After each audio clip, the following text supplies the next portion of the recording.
We have another new person. Hi, Jessica. Oh, sorry if y'all don't know. Jessica's joined us once or twice before, and Brandy joined us last week. So we're collecting new people. Yeah. Okay, so this week, let me drop it in the chat for anyone who needs it. We're discussing Parashat Va'Era, not to be confused with Parashat Va'Era with a yud, a different word in Hebrew, but sounds very similar. Anyway, so Parashat Va'Era, second Parsha of Exodus, chapter 6. So we're starting on the plagues now. We get, last week, Moses has brief encounters with Pharaoh and with the Israelites. They don't go super well. So now the back and forth really starts between Moses and Pharaoh, Moses to the Israelites. Things go badly. The plagues start. We get through the first 7. So blood, frogs, lice, wild beasts or flies, depending on your translation, pestilence, boils, and fiery hail. Yeah, and then I don't know if you all want to talk in more detail about each of those plagues. That's the essence of, I feel like now we're in a part of the Torah that's very familiar, at least the summary of it. So we can dive more into any of the details that strike you, because now we're, it's all about the back and forth, the plagues. Let my people go. God hardens Pharaoh's heart. I just saw this week, I don't know if this is true. It was shared on Facebook, so I don't know. I didn't fact check it, but it was in like a Jewish meme page that in ancient Egypt, oh man, now I forget what it was. It was something about the hardening of the heart was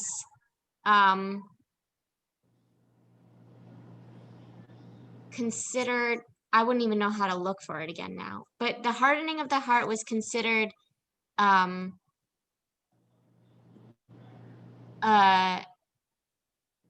barrier to enter the afterlife. Like they would weigh organs, and if the heart was too heavy, or if the heart was too heavy, heavier than a feather, it meant they were bad, they were sinful or whatever. And it,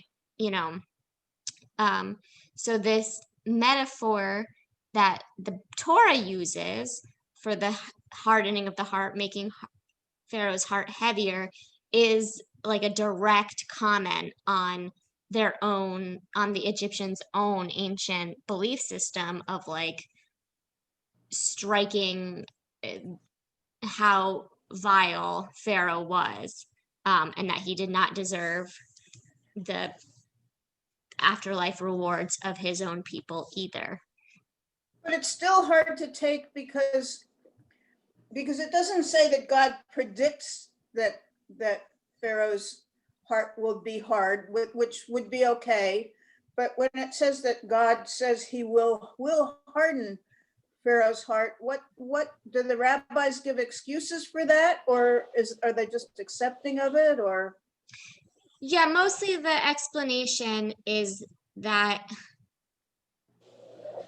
it's part of the like master plan. It's part of the political theater of the plagues, in order to sufficiently guarantee the Israelites' freedom, and that like all of Egypt will go along with this, and and that it will be sustaining. God needs, or they need, the Israelites need all of the plagues to strike all of the Egyptians, even the ones who like are not involved in Pharaoh's plans. You know, that's another thing we find troubling often when we talk about this is like, I don't know, what about the just average Egyptians that maybe didn't have slaves and didn't really directly benefit from slavery? And Lemony Snicket of childhood authorship fame even suggested perhaps some of them were abolitionists, and we just don't hear about it. But it's troubling that they all are affected by the plagues. But again, so then that too is wrapped up in this explanation of the rabbi saying, well, like it was necessary for this to be a nationwide phenomenon, for them all to see God's might, so that it was fully understood why the Israelites are God's special people, why they have to go be free, why they have to go into the land of Israel, all of that. So yeah, Terry. I was curious about why the Pharaoh's sages, they had the same powers as Moses and Aaron, at least up to a point. I mean, I don't fully know the history of ancient Egyptian magic, but we like have some sense that there were that they had tricks up their sleeves. They were illusions. You know, the commentators say like what God does through Moses are miracles. What the sages do are sleights of hand, you know. And there's a midrash on the scene with the staffs and the serpents, specifically, that when it says Moses's, hold on, let's find that verse so I can give you the exact language. Okay. Yeah, chapter 7. Want that, thank you. Get me a cookie, I'll get a cookie later. Okay. Chapter 7, verse 12. Aaron's rod swallowed their rods. So the rabbis say on that verse, like, why does it say rods and not serpents if they've turned into serpents at this point?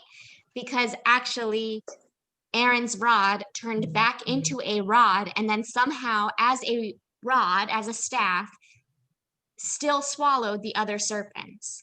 That's how miraculous it was. That you would think, like, sometimes snakes eat other snakes. Usually sticks of wood do not eat snakes. Like, that's part of the theater of it, and like proving God's superiority over these magic tricks of the Egyptian priests or whatever. Yeah, I was surprised that they were able to duplicate, however, some of the plagues. Actually, I'd forgotten that or had skipped over it in some of the readings, that up until they could duplicate the plagues up through, what was it, up through the frogs, I think, something like that. Yeah. Although if there already were frogs all over, I don't know how you could tell that there'd be more frogs coming. But maybe they were Different colored frogs. That was part of the sleight of hand, is that they just like pulled one of the God miracle frogs like out of their pocket, and they were like, I can produce frogs from nowhere too. There's also a midrash on the frogs that initially, I think it's when it first comes, it's in the singular, right? No, it is in the, okay, here we go. It's in chapter 8, verse 2. Hatzvardeya v'tacham. The frog came up, singular. And so the midrash says, initially there was one giant frog, but every time the Egyptians tried to kill it, it split into 2 frogs and then 4 frogs. Like, it just kept multiplying out, which is a funny image to me. So that, maybe that's how then the Egyptians, just the sages hit the frog and then it multiplied. They were like, look, I just made a frog too. But it was all still part of God's miracle.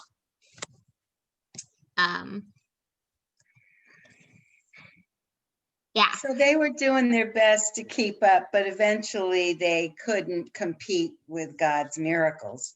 Correct. It took lice. They couldn't do lice. No. Didn't Who have would it. want to? Yeah.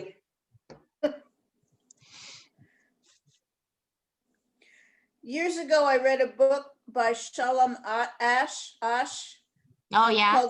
called Moses. And I don't remember details because I read it decades ago. But the gist of the book was describing all these miracles as things and giving them scientific reasons, like the blood was like maybe an algae bloom, Right. and things like that. But it was very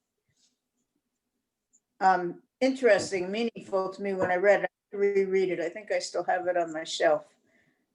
I have not read that book, but I have seen those explanations that the algae bloom made the Nile red, and then it killed all the fish. So without their natural predators, or it killed all the other water-based animals. Right. So without their natural predators, followed. amphibians overpopulated, but then they overate, and so they died. And then all of the corpses of all of the amphibious and water creatures brought the flies in, and the, blah, blah, blah, blah. And the book was not written to negate the importance of God in the story. It was just like we talk about God creating the universe fits with all the scientific Right. Big Bang theory, stuff like that. It was just, he used his natural laws to do all the miracles. Which Right. also changes the time scale. If algae took over the Nile and turned it red, that doesn't sound like a instantaneous thing. It sounds like all this is occurring over quite a bit of period of time. Right, but just like the 7 days of creation, Yeah. The order follows the actual creation of the universe. We just know it took billions of years instead of 7 days. Yeah, Joel. I'd like to support what Rabbi Goldstein just taught us. And when it talked about the magicians, I looked very carefully at every single one of those people. For example, magician, the word they use in the Hebrew is Hartumim. Okay, who are the Hartumim?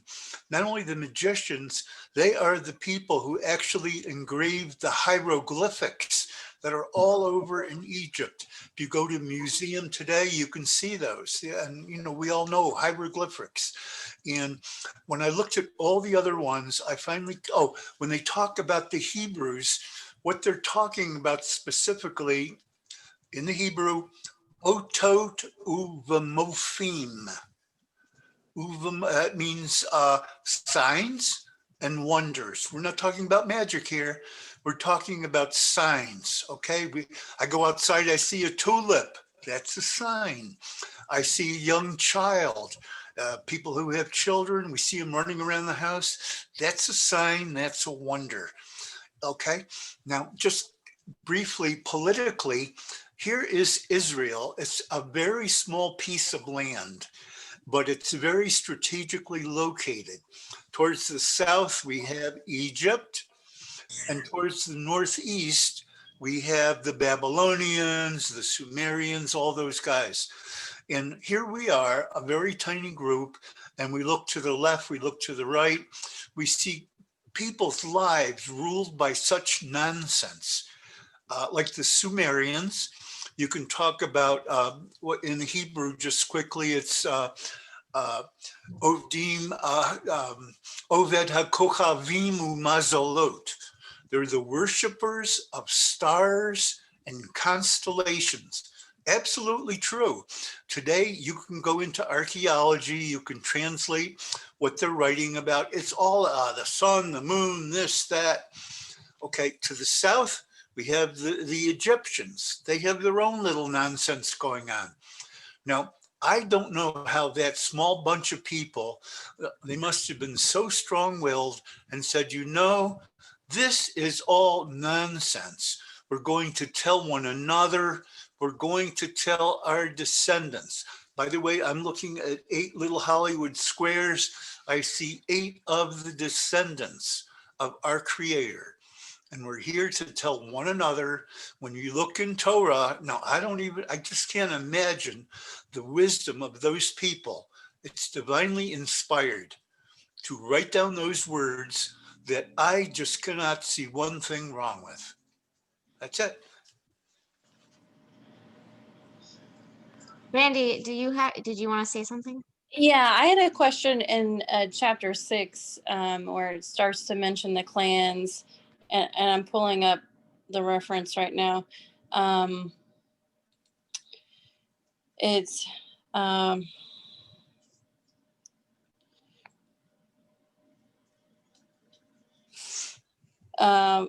verse 14. The following are the heads of the respective clans. And when I was reading this, it was obvious that those that are mentioned are of some importance, but because this is my first time reading the Hebrew Bible, I was wondering if you could give me a little background to set this in its proper context. For the most part, it's just genealogy. Sometimes the Bible likes to give us, just so we know, sort of generational jumps.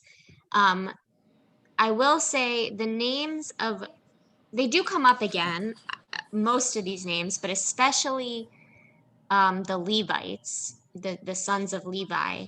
They all come up again a little bit in Numbers,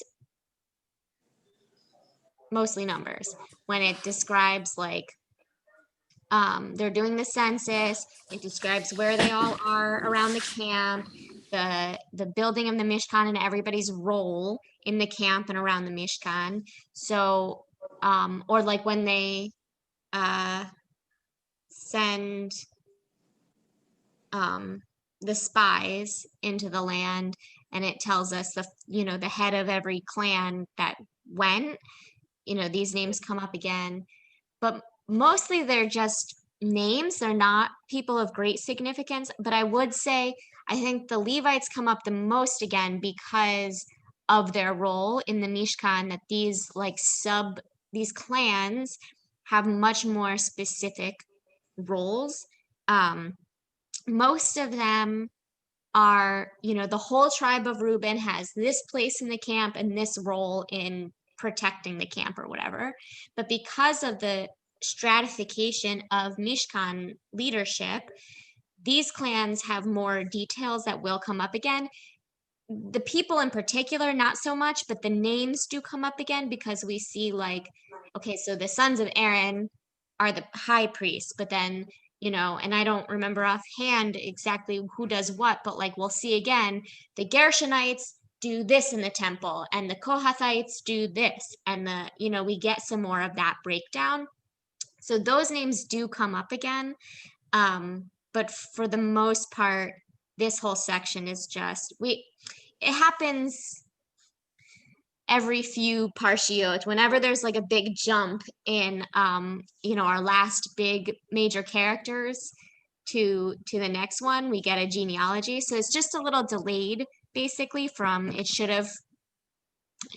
I mean, the way most of the stories are structured, it might have come earlier with the introduction of Moses, but now it's just a little delayed, but it's that purpose to just remind us how we got from the family that came to Egypt to the tribes and clans that are now going to leave. Because this It's is also not, oh, sorry, go ahead. I was to say, this is not a list of Jacob's 12 12 sons and their tribes. It's not. It's not. It's the important ones, basically. It's right. It starts with, of course, Reuben, because he's the firstborn. Simeon, not even really sure why he specifically gets one. And then the Levites are important because, as I said, their role in the Mishkan leadership, and particularly because that's where Moses comes from. So, Debbie pointed out last week that we don't get the names of the women in Moses's family. When we first hear about Moses's birth, his mother doesn't actually get a name, but we do see it here. Finally, Amram took to wife his father's sister Yocheved.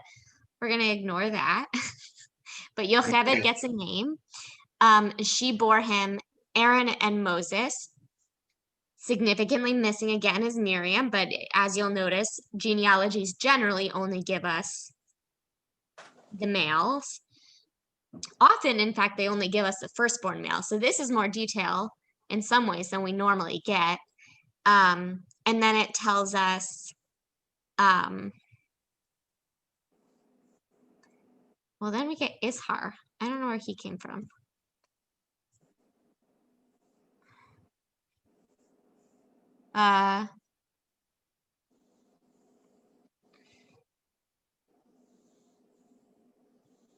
Hold on. Oh, I see. Okay. So, yes, we get more of the other descendants of Levi. Because some of these people are important too. The Korachs, definitely. Korachites are significant in the desert. This is also verse 23 of this section, where we get Nachshon's name. So Elisheba doesn't really come up again. Neither does Nachshon in the Torah itself, but he has this great honor of being one of these midrash that's so popular that a lot of people think it is part of the Torah, in fact, that when they arrived at the sea, and the sea's in front of them, Pharaoh's army is closing in behind them, they're not sure what to do. Nachshon just starts wading into the water, and only when he's up to his nose does the sea part. And it's, because of his faith that they all are able to cross on dry land. So that's Aaron's brother-in-law. Yeah. Thank you. Joel, yeah, go ahead. Here's a question for everybody. Who was King David, and was King David related to Abraham?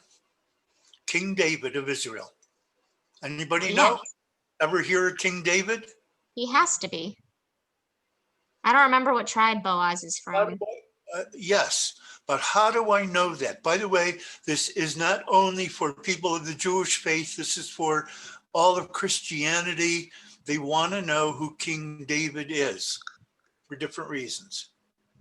Now, let's go back here. I love what Brandy just asked. She says, look at this. I'm running to this genealogy. My question is, we're going to talk about Moses and Aaron. Now, is anyone curious, where did these guys come from? What, they just kind of wander around the scene? No.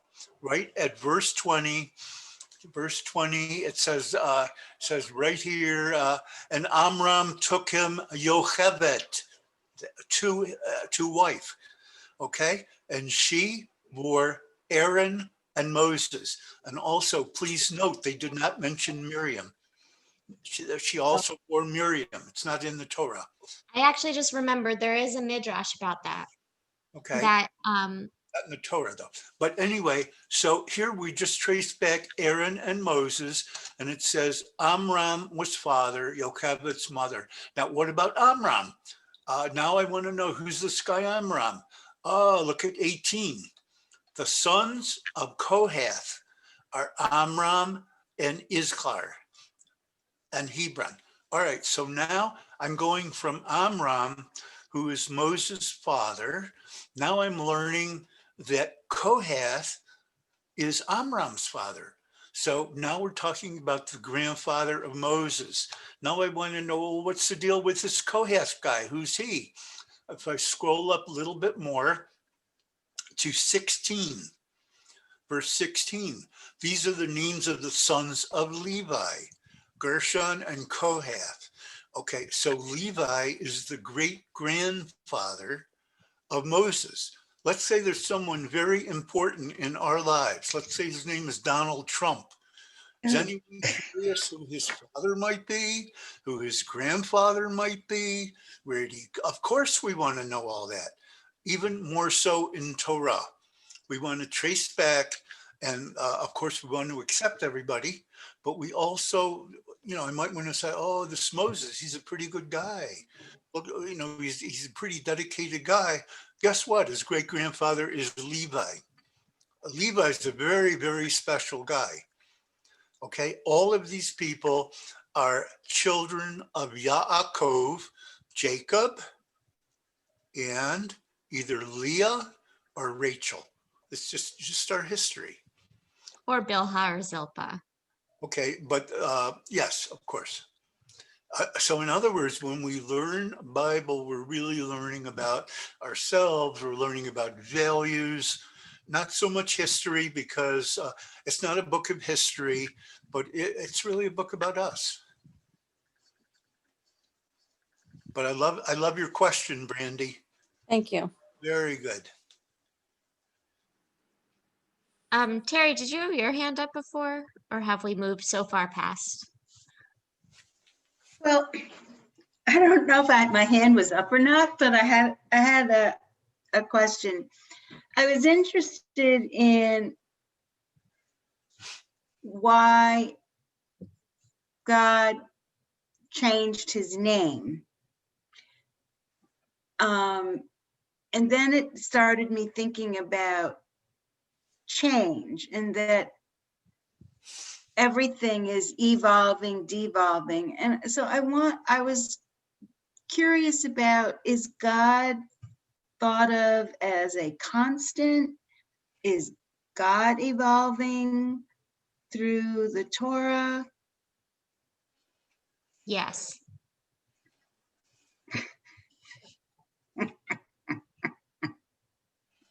So part of it is that, as we've mentioned here and there, and this is not, again, like linguistics is not my expertise, but you pick up on those things. Those are signs of different authorship, the Elohist, the Yahwist. Theologically,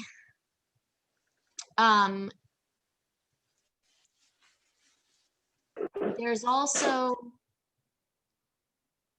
God is both constant and changing. The part of the significance, I think, that I read into this, and I've picked up this a little bit from Rabbi Art Green, but I don't know. So, and he's a bit of a mystic, but I don't have a lot of grounding in other sources to cite for this. But my own reading is in the last week's parsha, when Moses says, "Who shall I say sent me?" and God says, "Ehyeh asher ehyeh," I am that. I will be that which I will be. That root ehyeh, or the root haya, to be, or hovet, is the same root essentially that we see in Yud Hey Vav Hey, in that the word that we pronounce as Adonai or Hashem, because we don't actually say the name of God. It's that same root, but it's not in a conjunction or a not conjunction. What do you call it? Conjugation that actually exists. So it communicates this sense of eternity you know, I was, I am, I will be, this in eternal here-ness. Like I was trying to explain this to someone the other day and I said eternal being, but not being like a creature or like an Right. existence, but like being as in like the state of being, Right, right. of here-ness. Yes. So that's the significance that I see in this name. And it's part of, you know, God made in Genesis, and this is like both a little bit historical, sociological, but also theological and not 100%. You know, this isn't a factual answer. This is an interpretive answer, but weaving in those realities. So in Genesis, we see Abraham creating monotheism for all intents and purposes. That and Elohim is this weird conjugation of like, so El is God, you know, is it like the word God. Elim is plural when it, you know, in prophets when it criticizes other cultures and their Elim, their gods. So Elohim, it has that im ending. It's technically plural, but it's not the same as saying gods. It's supposed to communicate this this idea that like God is subsuming Hashem is subsuming other gods, like that this oneness that is emerging and like swallowing up the other gods that in some ways still exist. This is, I think, panentheism, where we recognize that other gods exist, but we only have one. The shift then to Yud He Vav He, to Hashem, and like the eternalness of it, is that it's starting to shift. We still don't fully see it take root in the Bible itself. It's a little bit more of a like rabbinic theology that really controls Judaism, but we're seeing that shift a little bit of like not just we have one God, but like there is one God, you know, that this is the eternal being, Right. you know. Does that make sense? And then Go ahead. it's 6:2, where God specifically says, I appeared to Abraham, Isaac, and Jacob as El Shaddai, but I didn't make myself known to them. My name is Yud He Vav He. So where does El Shaddai fit in with what you just told us, which is, I mean, it's that progression that Terry asked about at the very beginning, God changing but remaining the same kind of thing. El Shaddai has a similar communication as Elohim, and you hear that root is still there. El Shaddai means God of the mountains, so it's this idea of like a high-ranking God, like he's up high. But it also means God of the breasts. So there's a motherly nurturing. I have birthed you, and you are my special babies. Well, and we saw that in Song of Songs, the comparison of breasts and rest of that stuff. Yeah. Yeah. Aha. So it seems that earliest on, there were God was seen as having qualities of both genders. Yes. And as time went on, the qualities that were seen as being God became, the female gender was lost. It became more male. Yeah. So part of that's just a language barrier that Hebrew is a very gendered language, and it's hard to communicate any kind of gender neutral anything in Okay. Hebrew, and the default is masculine. I was catching up on some Talmud because I have this bad habit of not doing Daf Yomi for 2 weeks and then needing to read the English of several pages at once for an hour or two to catch up so that I can attend the class again when I have time. So this is not very recent because I was doing some catch up, but sometime in the last 2 weeks, there was a passage that the commentary I was reading noted how significant it is that the Daf used feminine pronouns, that it wasn't about anything about women specifically. It was about the laws of like kneading dough to make your matzah, and like the time stamp and how fast when the water hits you have to knead it and get it in the oven, all that. But it used feminine pronouns and said when a woman is doing this kneading, blah blah blah. And it just sort of like,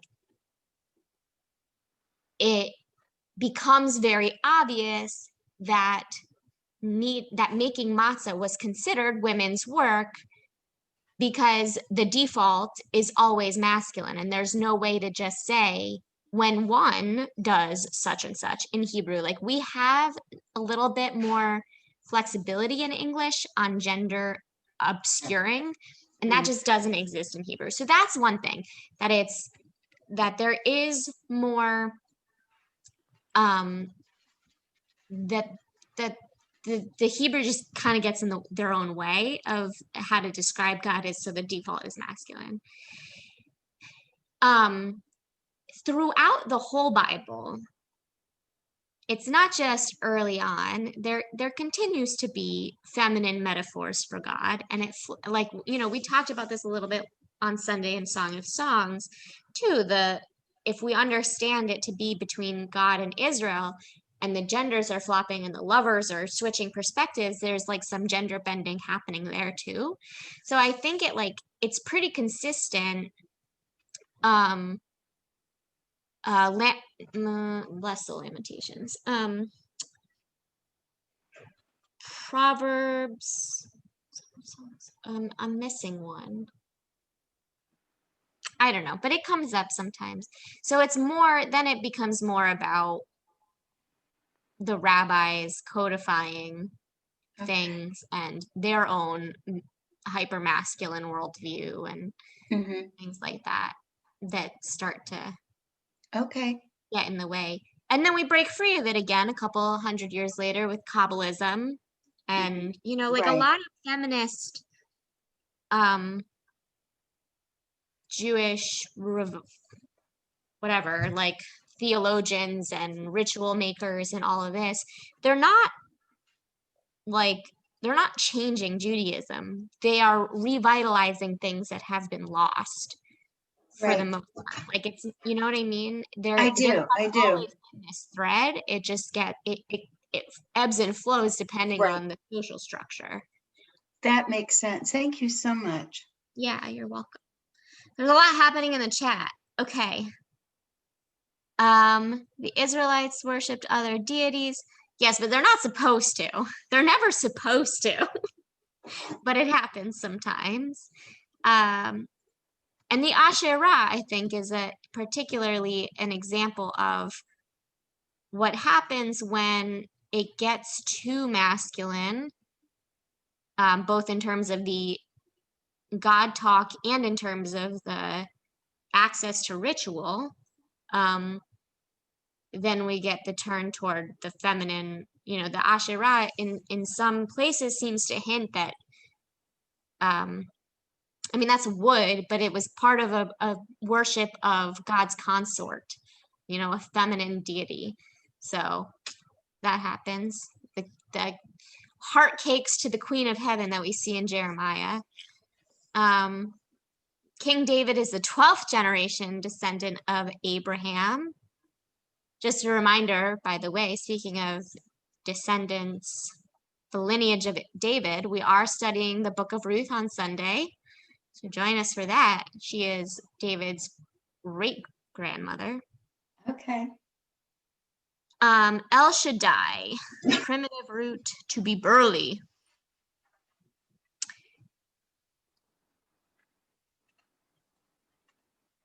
Huh. That's not a usage I've seen before. Okay. Me either. It's new. It's new. Dave Gilbert, go ahead. One thing that bothered me was God kept hardening Pharaoh's heart. And I was bothered by that as a kid, in fact. I thought, that's not really fair. If Pharaoh has a hard heart on his own, that's his lookout. But for God to deliberately harden it, what do the rabbis, including yourself, have to say about that? Is that fair play? What'd you say? Is that fair play? Is that fair play? Yes. So sorry, you came in a little late. We did discuss this, but it's all right. I'm sorry. The general sentiment is that it's part of the great political theater of the moment, is that God needs all of the plagues to fully communicate the necessity of the Israelites' freedom and God's relationship with the Israelites. So God has this plan of how it's all going to go. God does not want Pharaoh softening too early and ruining God's plan. Okay. I also doubt a little bit. I also doubt a little bit that Pharaoh fully needed God to harden his heart. I know the text tells us that God does it, but this is the same Pharaoh that enslaved the people and murdered babies. So I don't feel very bad for him.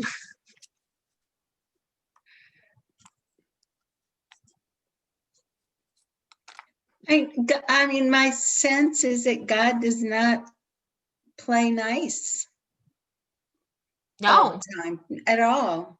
no. God's got a little bit of an anger problem. And I think so. I think therapy is in order. I love what we're gonna get to this in a bit, but when God and Moses are fighting throughout the second half of Exodus and early parts of the rest of the Torah, but especially the second half of Exodus, where with the calf and then with the meat and the various times when one of them gets mad and the other has to say, no, calm down, this is your people, we're all in this together, and they sort of take turns a little bit playing that role. And I don't know, they just remind me so much of a married couple fighting over the kids. I would like to know Aviva's discourse on God's anger. I can't remember if I've got anything to pull out on her on the anger. She does say on, I think, next week's Parsha. Next week is Bo, right? Mm-hmm. You all know that off the top of your head, right? I did. Yeah, I just didn't want to shout out the answer. Yeah. Next week is Bo. So her next week, of course, as you could probably intuit, because we talked about this week is the first 7 plagues. So next week is the last 7 plagues, the last 3 plagues, and then They leave. And then they're poised to go, and she just has the most beautiful drash about, well, what we can talk about it next week, but about it being a tapestry of anticipation. And so that's the thing that sticks out with me most on her from her book on Exodus. And I could revisit it and see if she's got stuff on God's anger.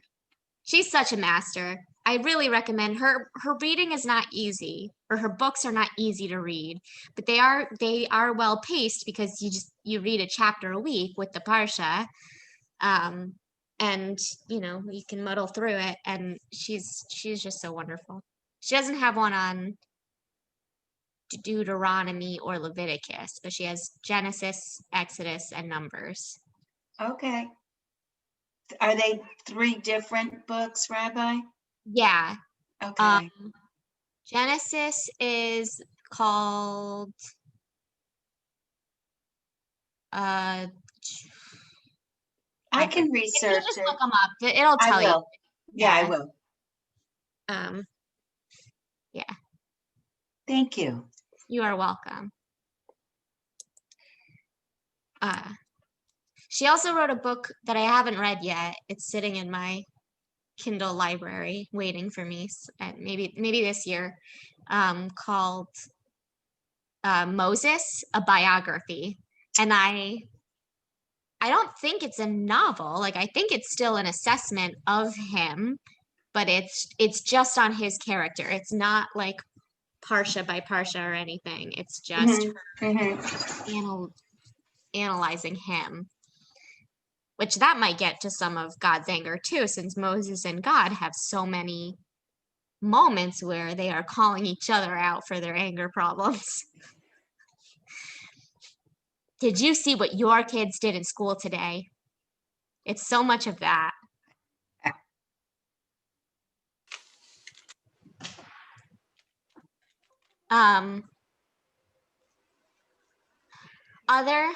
Other thoughts?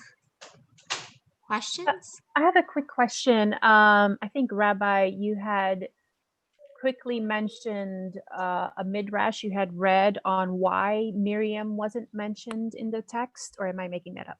Yeah. So Miriam's the firstborn. So there's a midrash that this line in Torah is actually because of the murders of the babies happening. Amram divorces Yocheved, that he's nervous about like procreating and having their children murdered. So he divorces her and he encourages the other Israelite men to do the same, like just don't procreate and they can't kill our babies. Although like that still gets to the same end result if eventually there's no more Israelites. But anyway, that's what the Midrash explains. And Miriam is the one who convinces her father that he needs to remarry her mother. He needs to tell all the other Israelite men that it's okay to be married and procreate. And she like prophesies that Moses will be the savior. So that line in Torah comes up at when Amram remarries Yocheved. So Miriam's already born is the explanation for that. But it's an interesting midrash, the dialogue between Miriam and her father. There are no other women mentioned in that paragraph either, so Right. I have to go. Goodbye. Okay, bye-bye. Bye. Question. Hey, you have something to say, or are you waving goodbye? I have a question. Okay. How did Aaron survive? If we know Moses was put in the bulrushes, but how did Aaron manage to survive the genocide? Well, so then this doesn't line up with the midrash I just told you, but that's the difficulty of midrash, is that it's not canon, and so sometimes we have to appreciate it and then disregard it. But the accepted reasoning of most of the rabbis is that Aaron was just old enough that he wasn't, they were really only throwing infants into the river, and so Aaron, being the middle child, must have been able to walk on his own by the time that started, and so he wasn't. It's sort of arbitrary too, if you think about it, this like escalation of Pharaoh's genocide plan. Like, first we're going to murder the babies as they are being born, and the midwives can say like, oh well, they were already born by the time we were we got there, so we couldn't kill them. And he just like accepts that answer. And so then he escalates to, well, it doesn't matter if they're already born. We're just gonna dump all the babies in the Nile. But only babies, like only if they can't walk on their own yet. Like, I mean, not that I'm advocating for more thorough genocide. I just don't totally understand the reasoning of Pharaoh here.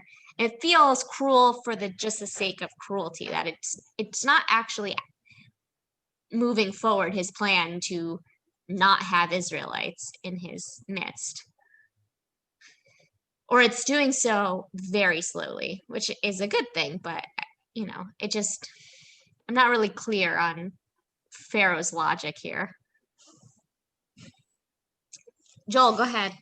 I wanted to mention about hardening Pharaoh's heart. It's a human condition. Now, my people spent 1,000 years in Germany before there was a Germany.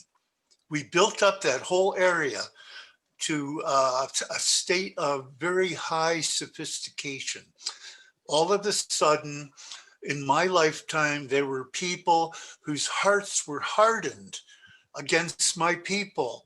And it's not like, it was just horrible. And of course, here we are in America. And by the way, I said 1,000 years over there. I can go through, you can go back to Spain, Torquemada, the Inquisition, 1492.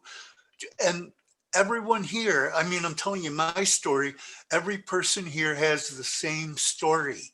You're in exile. It was pretty good over there before you know it. There were some people, their hearts were hardened. Next thing you know, you got to pack up and leave. And that's the human condition. Something a little scary. Many times I'm here, sitting here doing my work. Maybe I'm watching television. All of a sudden, I hear military vehicles in the street, and they never have mufflers. It's like a very, very loud sound. And all of a sudden, I hear all kinds of people shouting in foreign language. And they're apparently they're jumping off the back of the truck. Okay, and all of a sudden I hear people breaking into my front door, and I'm scared to death. Oh my God, what's happening? And they come in, they have rifles, and they're just about to start shooting me. And all of a sudden I realize, no. That's what I'm doing is I'm picking up some vibes from some of the poor souls who were slaughtered in my lifetime. Okay. So I am in exile, and I'm aware that Pharaoh's heart is hardened, and I have to do my best right here, right now, to appreciate and to know and to understand, and to share with my children, my grandchildren, and with all of you. Yes, we call that epigenetic trauma, when you have triggered flashbacks to a trauma you didn't personally experience, but it's in your DNA because your parents, your grandparents, your community, there's some studies suggest that even Jews by choice start to experience epigenetic trauma just by like being in the community and hearing the stories. Yeah. Terry, do you have a? Oh, no, it's just my resting position Oh, okay. here. Yeah, I mean, to Joel's point, I think that comes back to what I said before to Dave, that I know the text tells us that God hardened Pharaoh's heart, but I don't think that Pharaoh needed a lot of help with that. I think it's pretty clear Pharaoh's heart was already pretty hard. Well, maybe God hardened Pharaoh's heart, not directly, but by Moses and Aaron doing things that created opposition Yeah. in Pharaoh and made him angry, like more stubborn. Yeah. I think I mean, right, and that's part of the human condition too, right? Like if people sometimes are told they can't just have their way all the time, they dig their heels in and they throw a temper tantrum. They don't want to give over their power, their, whatever. Right. They harden their position or their, Yeah. just trying to get God off the hook. Yeah, I don't really have a problem with God's behavior in this particular parsha. There are times when I think God is a little too angry, but I Yeah. don't think this is one of them.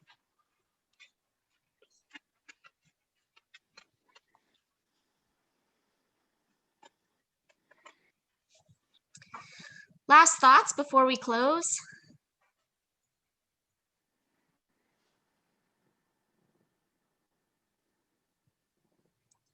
All right. Thank you. You Thank are you. Thank you, Have a Rabbi. good week. Thank Joel, you. Thank you. Terry. See you David? next week. We'll discuss Parashat Bo, which starts in chapter 9 somewhere. Yeah, and Sunday, feel free to join us for a discussion on the book of Ruth, Sunday at 1. All right, so long, everyone. Have a good afternoon. Thank Thanks, you. Rabbi. Bye-bye.